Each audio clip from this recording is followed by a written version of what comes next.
Yes, we are jumping out on the Western Pizza guest hotline with the one and only Darian Durant. Darian, have you ever been swindled into buying something stupid at a raffle before like me? Raffles, healthcare products, I think protein powder, or you name it. I've been just felt bad at times and have just opened the wallet for it. So I think we all have fallen victim at some point in time. Yeah. You know what? Not victim. One of the things that I'm very proud that I was able to buy at a silent auction, and I bought it in 2015. And everyone has probably seen the photos. It's the 4 Saskatchewan Rough Rider quarterbacks that in 2015 had won a Grey Cup, and I bought an autographed Darian Durant photo. So he was... What a suck up, hey? No, it was pretty cool. Like, I actually paid money for it. Like, I actually went out of my way. That's worth the money. Yeah, absolutely, right? See, we're on the same page and wavelength here. But no, I'm very proud. Like, it's prominently displayed in my office. So when you see me on the sports cage from the home studio, it is right behind my head all the time. Oh, thanks, Dave. You're still being a show-off. No, it's also, I'm very frugal, and it's the only thing I've ever bought at a silent auction, to be truthful, but that's what it is. I feel special. Thank you. Oh, yeah, I need to leave my wallet at home when it comes to those things. But Darian, why don't we start off talking a little bit of basketball? I understand that you like your March Madness, right? Are you getting a bracket put together this week? Absolutely. This is pretty much the only time of the year where I really tune into college basketball, even though I'm a UNC grad and it's all about basketball down in North Carolina.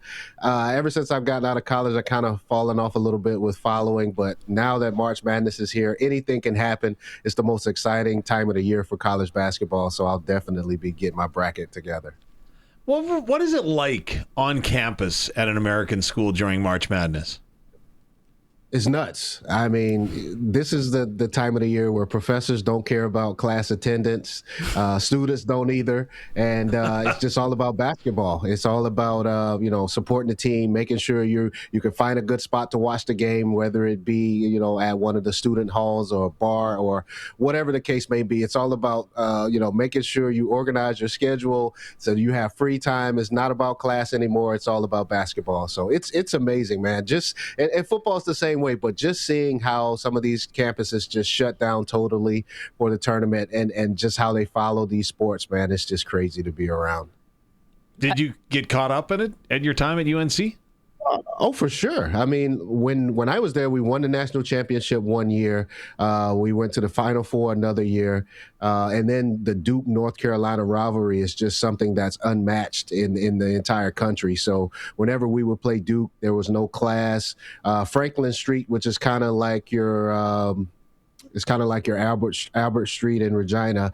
It would shut down for Duke games. So it was just special. It was an awesome atmosphere to be around. And, I can remember these things like they were yesterday because that's just how exciting they were. College campuses, what would be crazier, March Madness or when you get to playoffs when it comes to college football? Well, we were so bad, I wouldn't even know that feeling when it comes to football.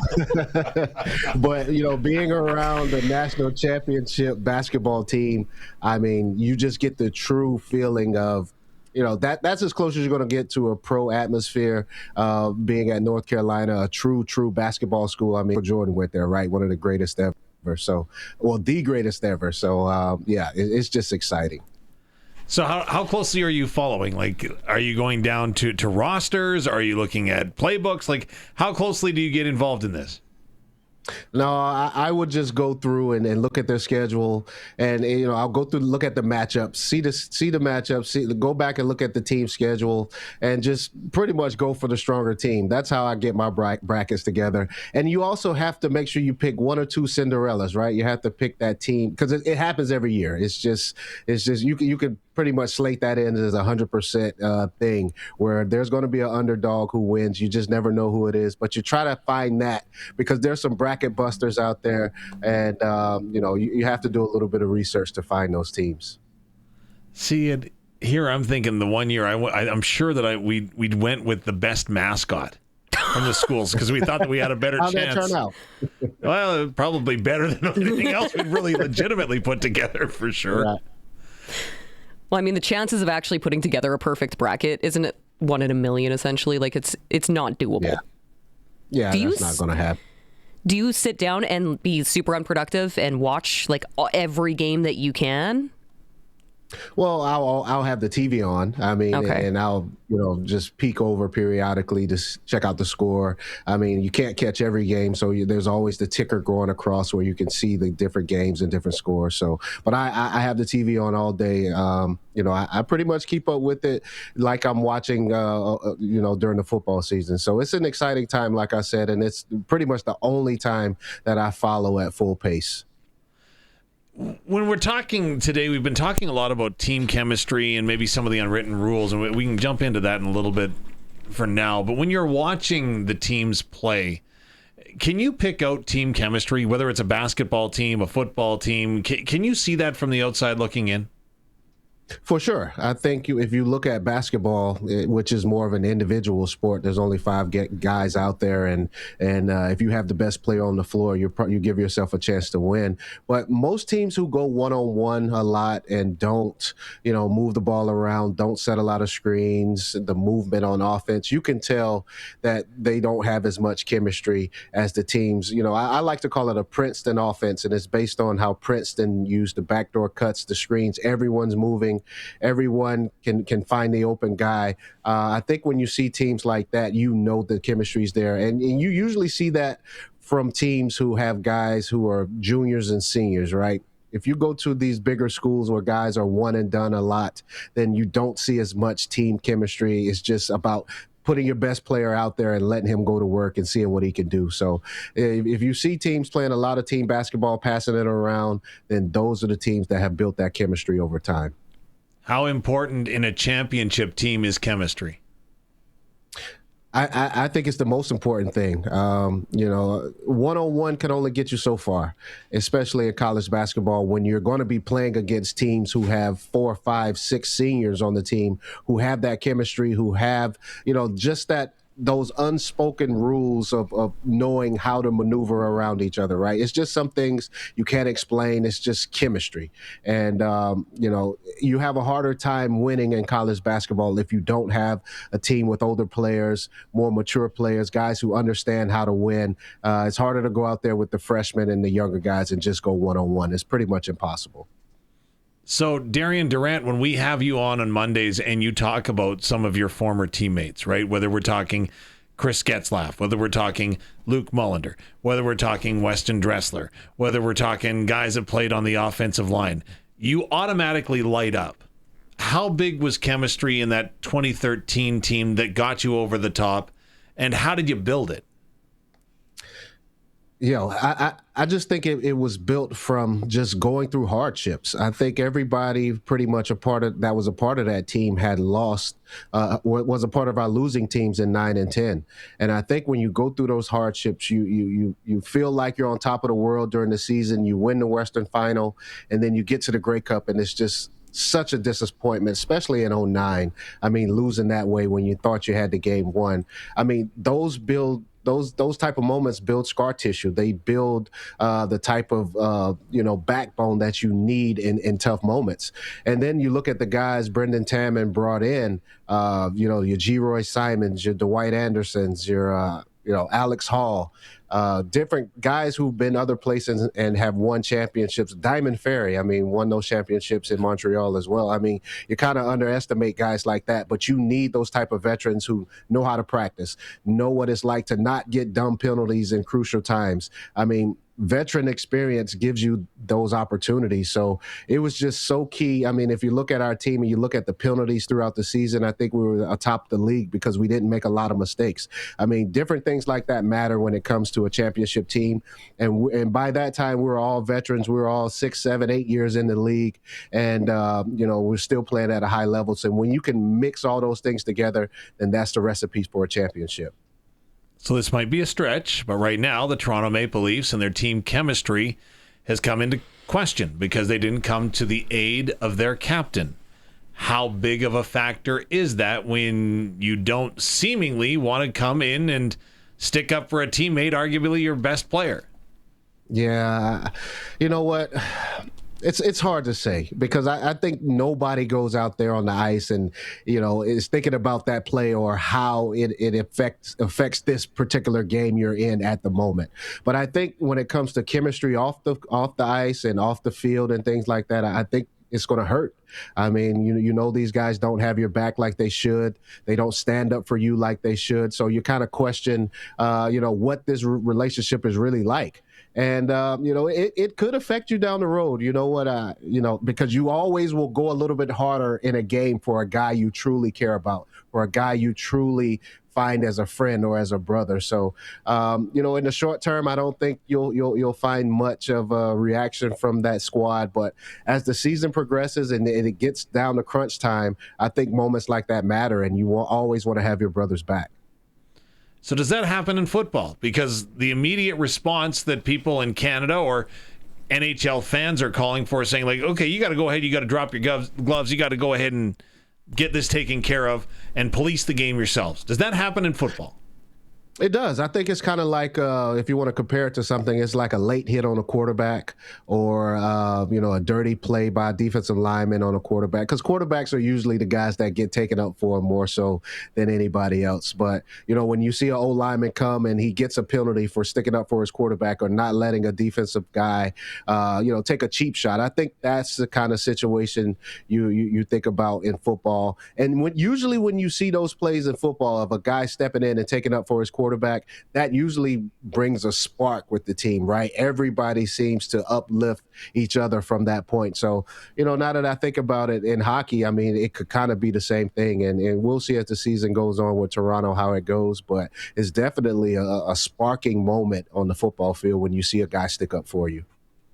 So in football, would there ever be any, I don't know, retaliation is such a terrible word, but like, so you don't like the way a linebacker is maybe taking a cheap shot on somebody in the box or something like that. Do you automatically run a play at them or something? Like, is there an immediate response that is part of the code that's unwritten but happens? I think more so under a pile. If you can, usually when you would let up on a guy, like an offensive lineman being engaged with the defender, usually at times when you would let up and not really force him to the ground. Now, you're taking this opportunity to get you a pancake and fall on him, put your weight on him, different things like that. So you can't go about it like in hockey. Let's drop your gloves and put your dukes up and let's go. Sometimes I wish we could do that, but you kind of have to find other ways within the whistles under a pile. Yeah, exactly. Take a cheap shot here or there, but not necessarily put yourself in a position where you can get fined or get kicked out of a game. So you have to be a lot more subtle in football. Is it ever an eye for an eye situation? You kind of alluded to it, Darian, in the fact that a quarterback may have to take a late hit if there's something that happened. And I draw my immediate response to last season in Toronto. When Del Duncan Busby, again, unfortunate play, a player on the Toronto Argonauts gets hurt. The next immediate play from scrimmage, Trevor Harris gets absolutely run and pancaked with an extremely late hit. Is that the exception to the rule, or is that, again, just, I hate saying code, but code is the word that comes to mind when it comes to that's how we exact our revenge?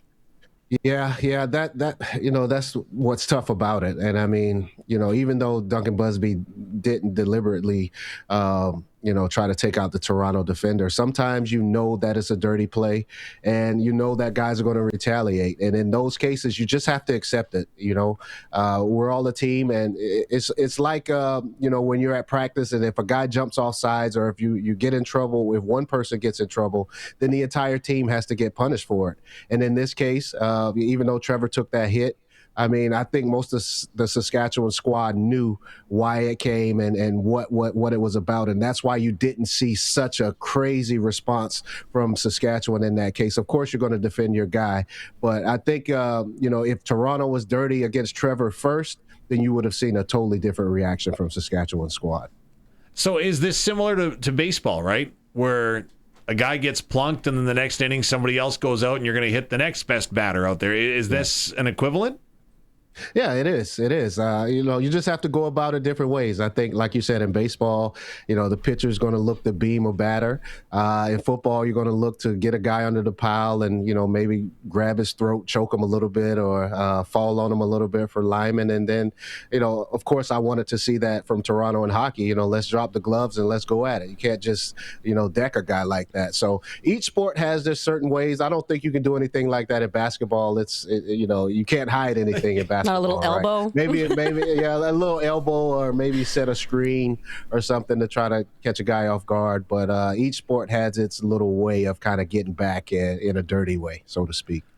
I love how nonchalant. Yeah, choke him a little bit. It'll be fine. Just a little bit. Because every football guy knows that that's a part of the game, right? If you find out a guy who laid out a late hit or a cheap shot on one of your guys, it's coming, right? You talk about it in the huddle. There's so many TV timeouts, and I don't think people at home can see what's going on the field during a TV timeout. There could be, teams right across from each other. You're yelling at each other. I saw what you did to my guy. I'm going to get you, or something. Like, it's being said, right? Everyone knows. So you understand, and it's just a matter of time before the retaliation happens. So can this then solidify a team? If you come together for that common cause, that being to exact that pound of flesh? Absolutely. When you know that everyone has your back, everyone's on the same page, we're not going to let anyone punk us or, try to treat us like we're less than. Of course. So it's kind of like that unspoken language, or what's understood out there between both teams. When things like that go down, you know a retaliation is going to happen, even if it's not during that game. You best believe guys circle when they play that team again, and when you get an opportunity to go against that player again, you're going to try to get them. So that's just how it goes. And is that a sign of a good team then? Do the best teams do that? Well, don't let me say that, because, some teams are just as tight as they can be and just don't have enough talent or just can't get over the hump. So I wouldn't call it a sign of a good team, but I would say it's the sign of a team that's really together. And, but that's the beginning of a good team, a team that's together. Everyone's on the same page. Everyone, there's no distractions. You know what's going on. You know who's there for you. That's the start of a good team, when you have that type of chemistry. And bringing it back to hockey, some teams will say that they'll get into a multiple fight situation with another team or whatever, right? Where emotions are at such a boiling point that they can then springboard and start to do great things as a group from that. Can that happen in football as well? Like, have you ever seen a time in a football season, whether you were playing or not, where something like that occurred and then that's where you took off? Sometimes you have that spark, right?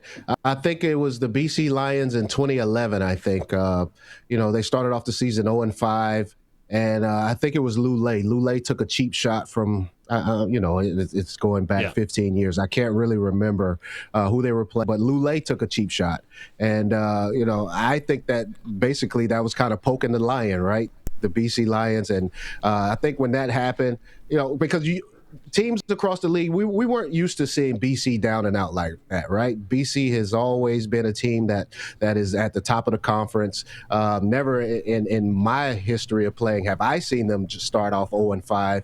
So I think that sometimes teams kind of get a little cocky, and when you can kind of step on the giant a little bit and try to kick them when they're down, and if they have a little bit of life left, you could be the wrong person to poke at them. And I think that's what happened with them. Lulay took a cheap shot, and teams were talking trash and thought that they could just, kind of look down on BC, and that sparked them, and they went on to win the Grey Cup that year. So moments like that could definitely put a spark through your team, and you could see the results of that 2011 squad and what happened. And there you have it, a little peek behind the curtain with our very own Darian Durant. Appreciate this as always, Darian, and I hope you enjoy March Madness, at least the start of it. We'll talk to you again next week. That should be fun. Thanks, guys.